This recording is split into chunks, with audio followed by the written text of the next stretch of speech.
Baik, Assalamualaikum warahmatullahi wabarakatuh. Selamat pagi. Pada pertemuan K3L hari ini, kita akan membahas tentang JSA dan JSO. Kali ini JSA-nya terlebih dahulu. JSA adalah Job Safety Analysis. Oke, kita lanjut. Nah, apa JSA? Yaitu Job Safety Analysis ya. Jadi di sini kita akan menganalisa suatu prosedur pada pekerjaan untuk menganalisa keamanannya dan rencana kecelakaan yang kira-kira akan terjadi apa. Ya, jadi bila ada suatu pekerjaan, kita runtut dulu prosedurnya dari awal sampai akhir, sampai menemukan hasil.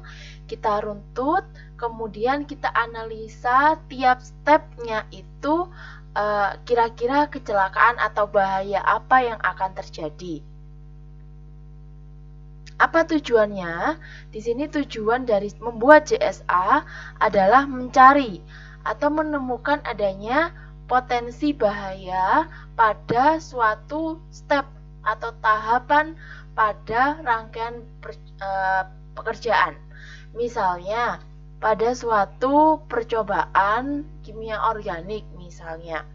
Nah, karena kalian analisa suatu step pada praktikum misalnya ekstraksi pada cair. Ya. Pada judul ekstraksi pada cair misalnya di situ ada merangkai alat, kemudian ada memasukkan bahan. Nah, misalnya kita runtut dulu, pertama merangkai alat. Kira-kira bahaya apa yang akan terjadi? Karena di situ ekstraksi pada cair memakai alat peralatan kaca yang besar ya, dan rangkaian alatnya cukup sulit, maka potensi bahaya yang akan terjadi adalah akan pecah gitu. Rangkaian alatnya, rangkaian gelasnya akan pecah misalnya. Nah, kemudian apa yang perlu dilakukan atau dikendalikan selanjutnya adalah meminimalisir terjadinya proses kesalahan pemasangan sehingga mengakibatkan pecahnya peralatan gelas tersebut. Misalnya memasang atau memakaikan vaselin pada setiap sambungannya, kemudian harus tegak ketika memasangkan ya. Nah, seperti itu proses membuat JSA. Jadi dianalisa per stepnya. Nah, di sini ada definisi lain, yaitu suatu metode untuk meneliti potensi bahaya yang ada pada setiap langkah pekerjaan. Nah, kemudian kita menentukan tindakan pengendalian atau yang aman bagaimana sehingga bahaya yang tadinya kita kira-kira ada itu dapat dihilangkan atau dikendalikan. Gitu ya. Oke. Manfaatnya apa? Nah, di sini manfaatnya banyak sekali ya. Kita bisa tahu potensi bahaya pada setiap stepnya. Nah, nanti kemudian kalau dilakukan lagi prosedur tersebut bisa dihindari kecelakaan tersebut gitu ya. Di sini dapat menemukan bahaya fisik. Oke, bahaya fisik bisa tertemukan. Kemudian dapat menemukan jenis alat perlengkapan pengaman yang perlu untuk dipakai. Jenis APD apa ini yang kira-kira perlu dipakai kalau melakukan pekerjaan ini, gitu bisa kita terapkan. Kemudian dapat memudahkan dalam merumuskan standar pelaksanaan pekerjaan. Nah, kita bisa tahu pekerjaan ini sesuai standar apa enggak, gitu ya. Kemudian penerapan standar pekerjaan yang aman. Jadi kita tahu ini step dari prosedur ini nih sudah aman belum kalau dilakukan. Gitu. Kemudian kita tahu semua itu dari JSA ya. JSA itu apa? Checklist dari suatu step pekerjaan yang sudah oke untuk dilakukan, sudah aman apa enggak, gitu ya. Kemudian manfaatnya ada lagi menurunkan kecelakaan, jelas ya, menurunkan kecelakaan dan penyakit akibat kerja. Kemudian setiap bahaya yang muncul dapat diidentifikasi. Nah, bisa teridentifikasi kira-kira bahaya dan kecelakaan yang kira-kira terjadi apa, gitu ya. Kemudian sudah manfaat bagi pekerja atau praktikan di sini ya. Setiap praktikan jadinya lebih komitmen untuk lebih aman di lab ya, lebih disiplin dalam melaksanakan prosedur kerja, jadi lebih hati-hati tentunya. Kemudian prosedur kerja yang dilakukan itu lebih praktikan harus lebih konsisten terhadap modul gitu ya. Jadi kalau sudah dikasih modul ya harus dilakukan sesuai modul itu. Kemudian jika seorang pekerja dipindahkan ke bagian lain, nah ini ya. Nah kalau misalnya kemudian di kemudian hari semester depan itu terjadi, misalnya hari ini terjadi kecelakaan, tentunya semester depan atau tahun depan adik tingkat kalian yang melakukan praktikan itu sudah tahu. Nah gitu ya, jadi tidak akan diulangi lagi kesalahan dari kalian. Nah, fungsinya JSA itu seperti itu. Kemudian di sini persiapkan JSA itu tentu praktikan, kemudian lab, laboratorium atau jurusan. Semuanya ikut andil. Ya. Kemudian ini langsung aja.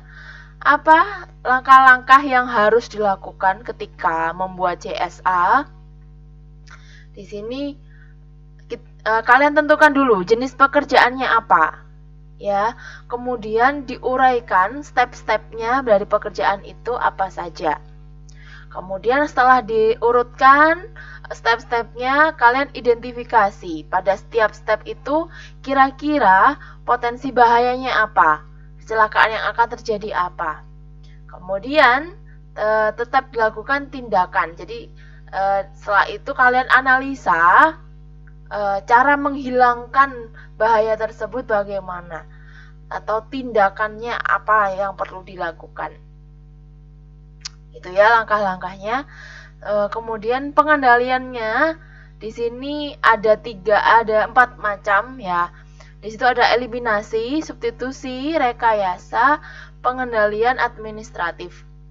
Ya, eliminasi kita bahas satu-satu. Eliminasi yaitu menghilangkan step itu. Oh, di sini mencampurkan bahan ini di luar lemari asam berbahaya. Jadi harus dieliminasi, harus dihilangkan step itu. Itu ya. Kemudian langkah kedua itu substitusi. Substitusi itu misalnya mengganti step itu dengan step yang lebih aman, step lain yang lebih aman.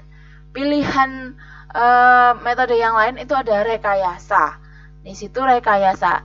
Maksud dari rekayasa di sini adalah prosedurnya sama, tetapi kita membuat seolah-olah sama ya, tapi diganti dengan prosedur yang lebih aman. Tapi sama ya, beda ya dengan substitusi. Kalau substitusi diganti persis ya, diganti semuanya.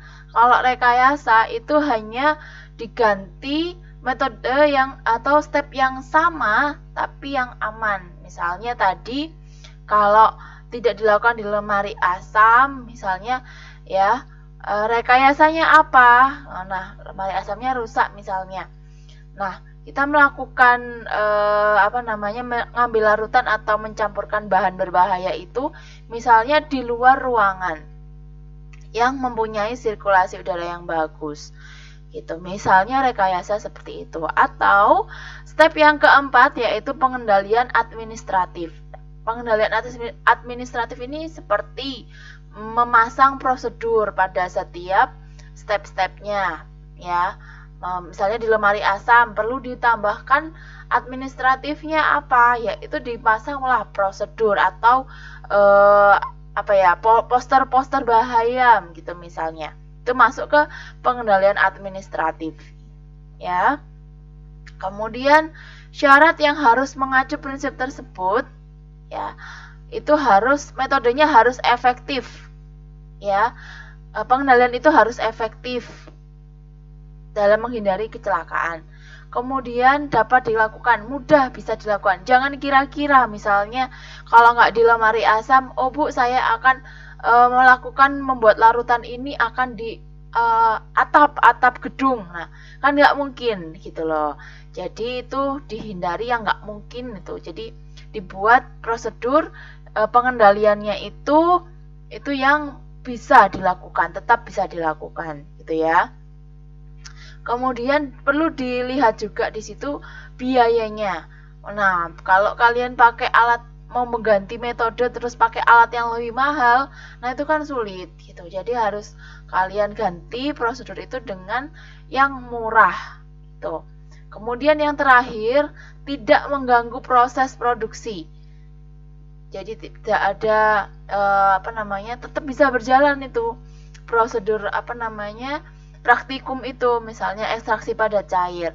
Kalau misalnya ada suatu step yang dihilangkan, harus tetap jadi loh ya, ini ekstraksinya harus tetap berjalan. Seperti itu.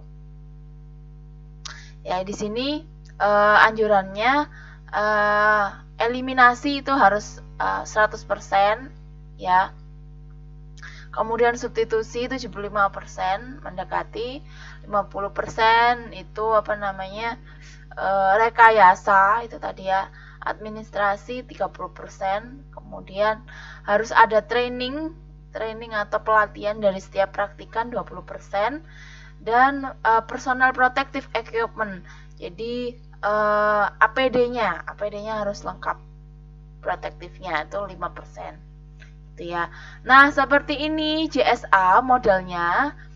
Ya, worksheet-nya seperti ini. Jadi kalian tulis di jenis pekerjaan itu judul dari praktikumnya apa, ya. Kemudian unit seksi itu kelompok berapa misalnya, kemudian tanggal berapa kalian melakukan, kemudian ahli K3-nya siapa, dosen atau jurusan teknik kimia misalnya. Nah, kalian di situ tuliskan kolomnya tahapan pekerjaan, potensi bahaya, sama pengendalian. Ya, misalnya pada ekstraksi, jenis pekerjaan ekstraksi padat cair, misalnya tahapan pekerjaannya merangkai alat, tadi ya. Potensi bahaya terjadi kecelakaan atau pecahnya peralatan gelas. Pengendaliannya bagaimana? Pengendaliannya harus lebih hati-hati, atau tidak boleh terpasang miring, harus tegak. Nah, seperti itu ya.